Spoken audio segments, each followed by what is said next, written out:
Well, hello everybody. Here's our next section of notes over muscle tone and contraction. And guess what? I have some really good news for you. There are only 2 more sets of notes after this. Yay! Before we take a big test over this unit. Get your notebooks out. Let's write this in our input side. Your essential question for today is, when sprinting, which type of muscle contraction is predominantly used? Let's find out. Muscle tone. Okay, muscle tone. Involuntary contraction of a small number of motor units, which usually means there's an alternatively active and inactive in a constantly shifting pattern. That's what gives us muscle tone. It keeps our muscles firm even though they're relaxed, and it does not produce movement. Okay, so it's just kind of like your muscle, it'll contract and just the fibers will alternate back and forth, and that gives somebody the appearance of muscle tone. All right. Muscle tone is also essential for maintaining posture, being able to sit up straight and keep your head up and so on. It's important in maintaining your blood pressure, tone of your smooth muscles and walls of your blood vessels as well. It is really important. There are some different types of contractions we're going to discuss. We have isotonic and isometric contractions. An isotonic contraction is whenever a load is moved from one point to another point. And within that, we have the concentric contraction.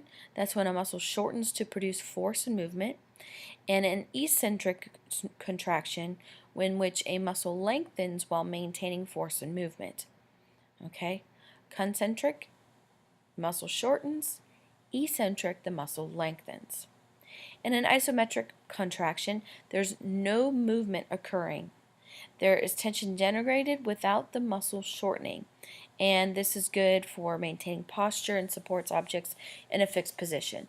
So if you've ever been involved, or if you have ever done different yoga moves or Pilates or something like that, you often get into isometric contractions and also the isotonic contractions. Now for muscle fibers. There are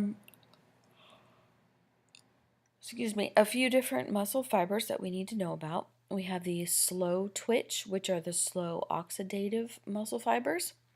They're red in color because there's lots of mitochondria and myoglobin and blood vessels involved with these. And the slow twitch muscle fibers are prolonged, sustained contraction. That would be for maintaining posture, people who are involved in marathon running and so on. They have a lot of use of their slow twitch muscle fibers. Another type of muscle fiber is your fast oxidative or glycolytic, your fast twitch muscle fiber. People who run or sprint have these working very well.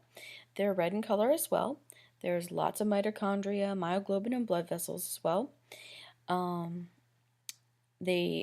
What makes them work so fast is they really split up ATP very, very quickly, and they're used for walking, sprinting, swinging a bat, and so on.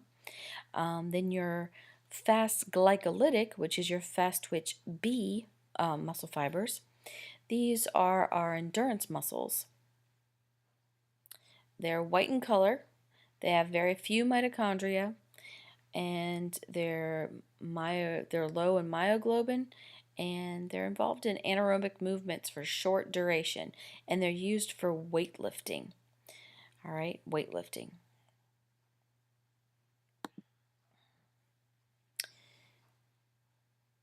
Most muscles contain a mixture of all 3 fiber types, and the proportions are going to vary with the usual action of the muscle.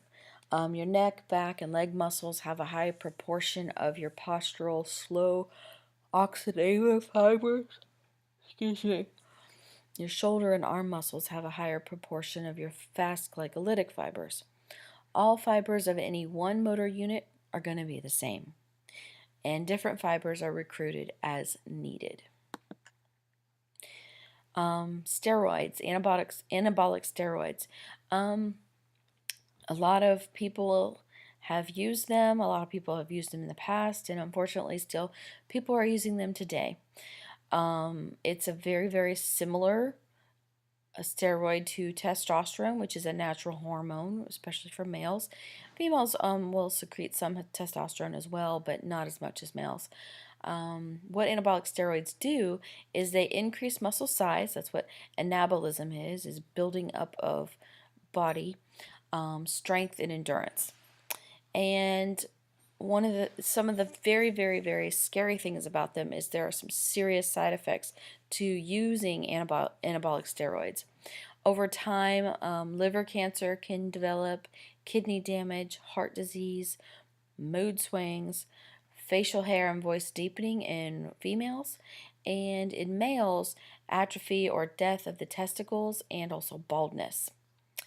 Here are some pictures of somebody who has been training without steroids, and this is 1 year after using steroids.